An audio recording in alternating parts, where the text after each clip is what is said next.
हाँ जी, good morning student. कल हमने कर लिया था अपर critical solution temperature, lower critical solution temperature के दो सिस्टम कर लिए थे, जिसमें फिनोल वाटर सिस्टम था और ट्राईथाइल अमाइन वाटर सिस्टम था। ठीक है, आज वाला भी बहुत इजी टॉपिक है। अब थर्ड सिस्टम हमने कौन सा स्टार्ट करना है? ऐसा सिस्टम जिसके पास अपर क्रिटिकल सोल्यूशन टेम्परेचर भी होगा as well as lower critical solution temperature भी होगा। ठीक है, system having upper critical solution temperature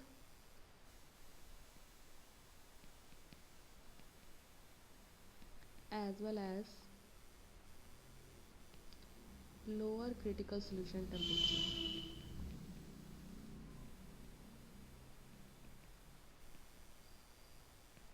आज हमें ये सिस्टम करना है।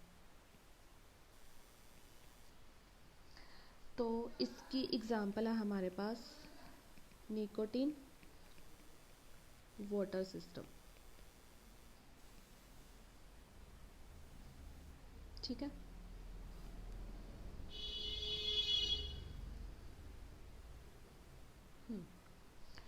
देखो कल हमने क्या पढ़ा था, जो म्यूचुअल सॉल्युबिलिटी है वो कैसे इंक्रीज करेगी, both by increasing the temperature या by decreasing the temperature. Mutual solubility liquid की क्या करती थी, इंक्रीज करती थी। ठीक है, इट मीन्स दो लिक्विड आपके कम्प्लीटली सॉल्युबल कब होंगे, या आपका टेम्परेचर पूरा कम्प्लीटली, मतलब या तो वो सिस्टम आपका पूरा कम्प्लीटली हीटअप है या फिर वो आपका सिस्टम पूरा कम्प्लीटली क्या है, कूलअप है। ठीक है, तो ऐसा सिस्टम जिसमें सॉल्युबिलिटी इंक्रीज करेगी बाय इंक्रीजिंग द टेम्परेचर या बाय डिक्रीजिंग द टेम्परेचर, तो उस सिस्टम के पास क्या होएगा, अपर क्रिटिकल सोल्यूशन टेम्परेचर कब आता था, जब सॉल्युबिलिटी इंक्रीज करती थी बाय इंक्रीजिंग द टेम्परेचर।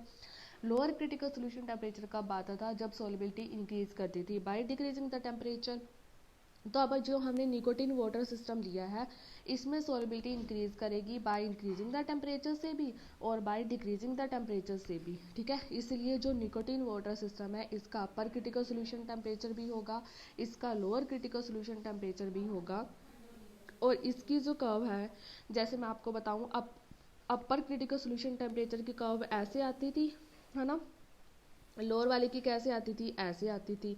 तो यहाँ से क्लियर हो रहा है, जो जिस सिस्टम के पास अपर वाला भी होगा लोअर वाला भी होएगा, उसकी जो कर्व आएगी वो क्या आएगी, क्लोज कर्व आएगी, लाइक दिस। ठीक है, तो अब ये तो क्लोज का इनर वाला एरिया है, ये क्लोज का क्या है, और सॉरी क्लोज बोल रही हूँ, कर्व का क्या है, आउटर वाला एरिया। ठीक है, मैंने बोला ही था कि आउटर कर्व के बाहर वाला सारा क्या होता है, होमोजीनियस, मतलब nicotine plus water completely miscible होंगे। कर्व के अंदर वाला क्या होता है आपके पास, हेट्रोजीनियस, मतलब इसमें दो सेपरेट लेयर होंगी, एक होगी निकोटीन इन वाटर की, दूसरी क्या होगी, वाटर इन निकोटीन की। ठीक है, अगर हम अपर critical solution temperature nicotine water system की बात करें तो कितना होता है, 208 डिग्री सेल्सियस।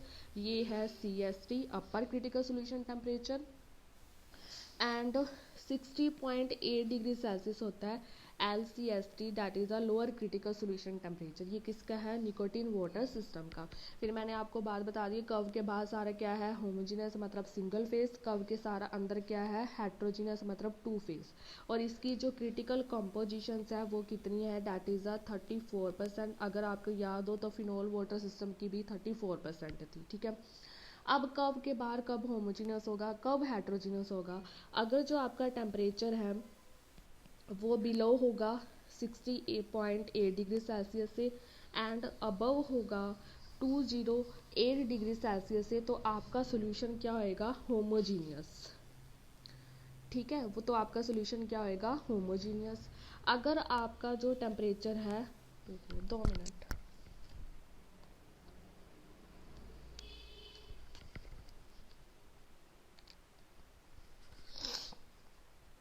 ठीक है, अगर आपका टेम्परेचर इसी रेंज में आए, मतलब 60.8 डिग्री सेल्सियस में और 208 डिग्री सेल्सियस में, देन जो आपका सोल्यूशन होएगा वो क्या होएगा, हेट्रोजीनियस। ठीक है, मतलब वो क्या होएगा, पार्शली मिसिबल, निकोटीन की लेयर अलग दिखाई देगी और वाटर की लेयर अलग दिखाई देगी।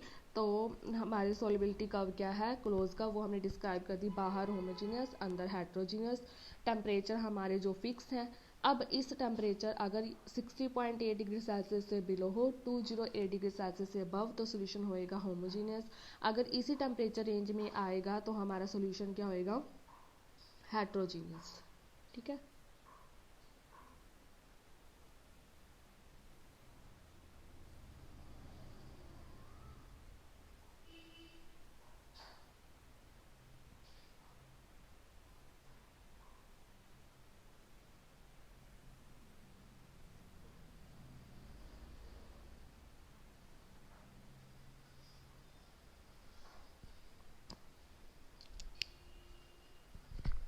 हाँ जी। अब नेक्स्ट देखो, जो अब हमने बात करनी है इम्प्योरिटीज़ की, ठीक है। Effect of impurities on CST, that is a critical solution temperature पे, ठीक है। जो इम्प्योरिटीज़ है, अगर वो क्रिटिकल सोल्यूशन टेम्परेचर को इफेक्ट कर रही है, मतलब वो आपके लिक्विड की सॉल्युबिलिटी को भी क्या करेगी, इफेक्ट करेगी, ठीक है। अब जिस इम्प्योरिटी ने क्रिटिकल सोल्यूशन टेम्परेचर को इफेक्ट करना है, वो किस पे डिपेंड करेगा, या तो उसके नेचर पे, या किस पे डिपेंड करेगा, जो आप सब्सटेंस की अमाउंट क्या कर रहे हो, ऐड कर रहे हो, ठीक है। तो अब नेचर क्या है कि जो आप सब्सटेंस ऐड कर रहे हो वो कहाँ किस में सॉल्युबल है, 1 लिक्विड में या 2 लिक्विड में, इसको समझो। देखो, सबसे पहले आप इतना समझ लो कि इफेक्ट ऑफ इम्प्योरिटीज़ का क्रिटिकल सोल्यूशन टेम्परेचर पे इफेक्ट होगा तो सॉल्युबिलिटी पर भी इफेक्ट पड़ेगा। अब ये जो इम्प्योरिटीज़ है उसका अगर टेम्परेचर पे इफेक्ट होना है, टेम्परेचर पे इफेक्ट कब होगा, अगर जो इम्प्योरिटीज़ है वो डिपेंड कर रही है या तो सब्सटेंस के नेचर में, या जितना सब्सटेंस की अमाउंट आप उसमें ऐड करोगे, ठीक है। तो फर्स्ट केस हम डिस्कस करते हैं।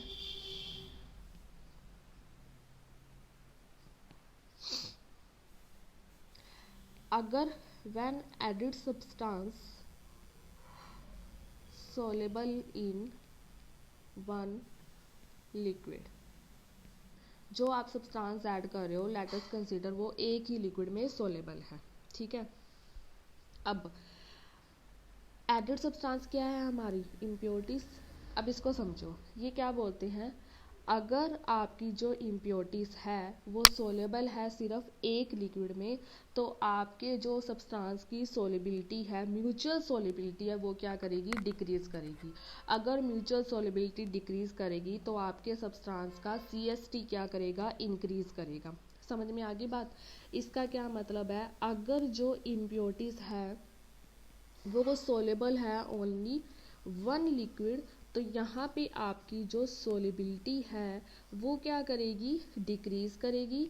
CST आपका क्या करेगा, इंक्रीज करेगा, ठीक है। CST इंक्रीज करेगा। एग्जाम्पल के तौर पे देखिए हम अगर, तो मेरे पास क्या है, फिनोल वाटर सिस्टम, बस जैसे बता रही हूँ ऐसे ही करना है। इस चैप्टर में इतना ही काम है, काफ़ी इजी चैप्टर है, कुछ भी नहीं है इस चैप्टर में अगर आपने देखा होगा तो, ठीक है। फिनोल वाटर सिस्टम में क्या बोलते हैं, अगर यहाँ पर हम 0.1 मोल ऑफ KCl ऐड कर रहे हैं, दूसरी साइड हम क्या कर रहे हैं, 0.1 मोल ऑफ नेप्थलीन ऐड कर रहे हैं, तो अगर आप 0.1 मोल ऑफ KCl ऐड करोगे तो ये आपके टेम्परेचर फिनोल वाटर का इंक्रीज करेगा बाय 8 केल्विन्स। अगर आप नेप्थलीन ऐड करोगे तो ये टेम्परेचर इंक्रीज करेगा बाय 20 केल्विन्स। अब आपको दिख रहा है क्यों मैंने बोला है, अगर मेरी इम्प्योरिटीज एक ही लिक्विड में सोलेबल है तो मेरी म्यूचुअल सोलिबिलिटी सब्सटेंस की डिक्रीज करेगी, CST क्या करेगा, इंक्रीज करेगा। अगर आपने यहाँ पे देखा, यहाँ पे मैंने KCl ऐड किया, यहाँ पे मैंने नेप्थलीन ऐड किया, बेसिकली हमने क्या देखना है, ये टेम्परेचर कितना इंक्रीज कर रहा है, 8 केल्विन, ये टेम्परेचर कितना इंक्रीज कर रहा है, 20 केल्विन का। तो हमारा CST बेसिकली क्या हो रहा है, इंक्रीज हो रहा है। अगर मैं इसको ग्राफ के तौर पे देखूँ तो यहाँ पे क्या है, टेम्परेचर, और यहाँ पे आपकी क्या है, कॉम्पोजिशंस, और इसको दिखाया हो लाइक दिस, ये dotted dotted dotted dotted curves, ये है आपकी फर्स्ट कर्व किसकी है, जब आपकी इम्प्योरिटी सोलेबल है 1 लिक्विड में तो आपकी म्यूचुअल सोलिबिलिटी क्या कर रही है, डिक्रीज कर रही है, CST आपका क्या कर रहा है, इंक्रीज कर रहा है, ठीक है। इतनी बात समझ में आ गई। अब सेकंड केस हम क्या कंसिडर करते हैं, अगर जो हमारी इम्प्योरिटीज है वो सोलेबल है इन बोथ लिक्विड्स, जैसे फर्स्ट में हमने फिनोल वाटर लिया, या तो इम्प्योरिटी सॉल्युबल होगी फिनोल में या इम्प्योरिटी सॉल्युबल होगी वाटर में। अब इसमें क्या है कि इम्प्योरिटीज वाटर में भी सॉल्युबल होंगी, इम्प्योरिटीज फिनोल में भी सॉल्युबल होंगी, ठीक है। अब अगर आपकी जो इम्प्योरिटीज वो सॉल्युबल है बोथ लिक्विड में, तो यहाँ पे आपकी जो सॉल्युबिलिटी है वो क्या करेगी, इंक्रीज करेगी, बट जो आपका CST है वो आपका क्या करेगा, डिक्रीज करेगा, ठीक है। रीज़न इसका क्या है, क्योंकि जब आप इम्प्योरिटीज ऐड करोगे तो वो बेसिकली 2 लेयर में डिस्ट्रीब्यूट हो जाएगी। मान लो यहाँ पे क्या है, फिनोल इन वाटर, यहाँ पे क्या है, वाटर इन फिनॉल। तो अगर आपने इम्प्योरिटीज ऐड की, पहले वो फिनॉल में ज़्यादा सॉल्युबल होंगी, फिर वो वाटर में ज़्यादा सॉल्युबल्स होगी, तो वो 2 लेयर में इम्प्योरिटीज डिस्ट्रीब्यूट होंगी। मान लो यहाँ पे है इम्प्योरिटीज, यहाँ पे इम्प्योरिटीज है, कुछ टाइम बाद ये इम्प्योरिटी इधर चलेगी, ये इम्प्योरिटी इधर चलेगी, ऐसे ऐसे करके इनमें क्या आ जाएगा, एक स्टेज ऐसी आएंगी जब जितनी इम्प्योरिटीज इसमें प्रेजेंट होगी उतनी ही इम्प्योरिटीज इसमें प्रेजेंट होगी, तो दोनों सिस्टम में क्या आ जाएगा, एक इक्विलिब्रियम एग्जिस्ट कर जाएगा। ठीक है। एंड ये जो इम्प्योरिटीज़ के मॉलिक्यूल्स इधर उधर मूव कर रहे हैं, इनमें जो फोर्स हेल्प करती है उस फोर्स को हम बोलते हैं सीमेंटिंग फोर्स। मतलब यहाँ पे तो एक तरह से सीमेंट लगा हुआ है, बट जो फोर्स इनकी हेल्प कर रही है ना इस सीमेंट के इर्द गिर्द जाने में, ऐसी फोर्स को हम क्या बोलते हैं, वो मतलब एक फोर्स जो सीमेंट के उधर भी मॉलिक्यूल को मूव करवा रही है, सीमेंट के इधर भी मॉलिक्यूल को मूव करवा रही है, तो उस फोर्स को हमने नेम दे दिया सीमेंटिंग फोर्स का। ठीक है। तो मूवमेंट की मॉलिक्यूल की वजह से सॉल्युबिलिटी तो क्या कर रही है, इंक्रीज कर रही है, बट जो आपका CH3 है वो आपका क्या कर रहा है, डिक्रीज कर रहा है। ठीक है। एग्जाम्पल के तौर पे अगर एग्जाम्पल देखें तो मैंने वही लिया फिनोल वाटर सिस्टम। ठीक है। अगर आप इसमें डालो सक्सीनिक एसिड, अगर आप इसमें डाल दो सोप,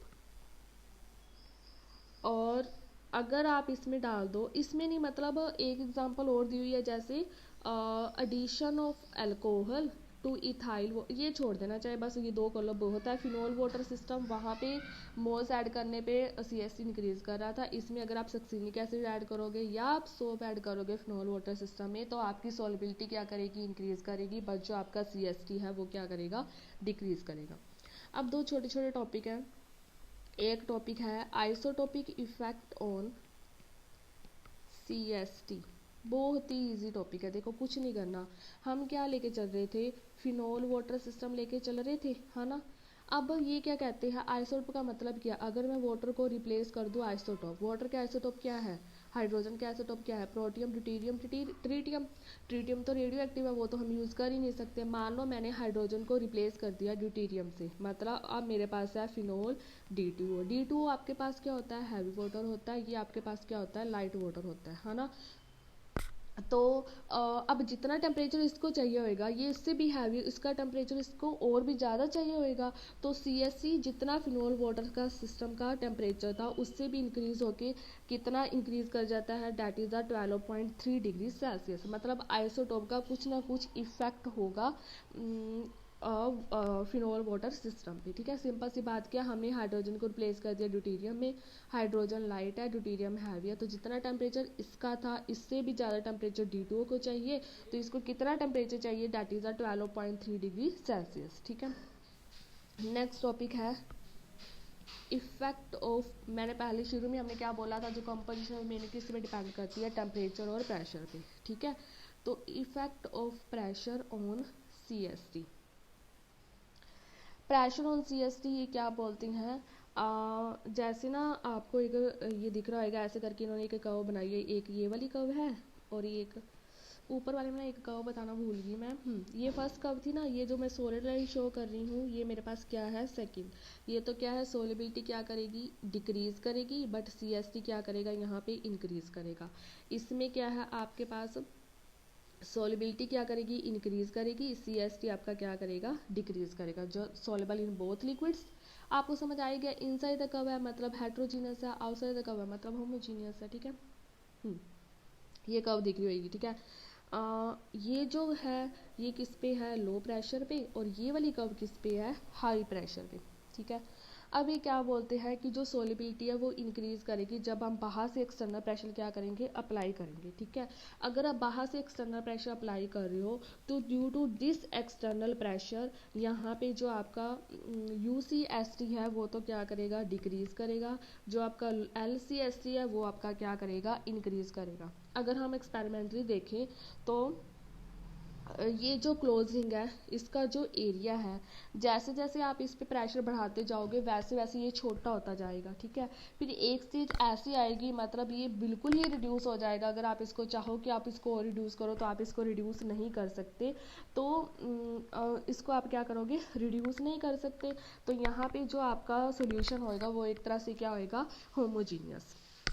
देखो, जो आपके मतलब यहाँ पे क्या है हेट्रोजीनियस, यहाँ पे क्या है होमोजीनियस। इतनी बात समझ में आ गई। मैंने बोला सोलिबिलिटी इंक्रीज करेगी जैसे जैसे हम बाहर से एक्सटर्नल प्रेशर अप्लाई करेंगे। ठीक है, अब ये क्या है लो प्रेशर, ये तो किस पे है हाई प्रेशर पे, है ना। ये किस पे आपके पास हाई प्रेशर पे। अब इस कर्व को देखो, आप जैसे जैसे इसके ऊपर प्रेशर अप्लाई, आप जैसे जैसे इसके ऊपर प्रेशर मतलब ये वाली अगर हम कर्व देखें, जैसे जैसे हम इस वाली कर्व, ये कर्व क्या आपके पास होमोजीनियस वाली, ये कर्व कौन सी है हेट्रोजीनियस वाली। जैसे जैसे आप इस कर्व पे प्रेशर अप्लाई करते जाओगे करते जाओगे करते जाओगे करते जाओगे करते जाओगे, ये इसके नज़दीक आ गई। अब इसके पास इतना नहीं बचा कि इसको ओवर क्रॉस कर सके, जिसकी वजह से ये आपका सारा का सारा सोल्यूशन यहाँ पे क्या हो जाएगा होमोजीनियस, मतलब क्या हो जाएगा सिंगल फेज, और सारा सिस्टम का आएगा कम्प्लीटली सोलेबल। ठीक है, तो यहाँ पे आपका ये चैप्टर ओवर होता है। उसके बाद जो एक चैप्टर है डिस्ट्रीब्यूशन वाला, वो चैप्टर आपने करना नहीं, क्योंकि ना वो आपकी समझ में आना है, थोड़ा सा कॉम्प्लिकेटेड है। तो यहाँ वहाँ से मेरा ऑर्गेनिक वाला भी मैंने करवा दिया आपको, इधर से लिक्विड लिक्विड मिक्सचर का जहाँ से हमने करना है वो भी बता दिया आपको। पार्शियल मिसिबल ईजी है, कुछ भी नहीं है, बस एक बार पढ़ना ही है। ठीक है, तो देख लेना आप ये। ठीक है।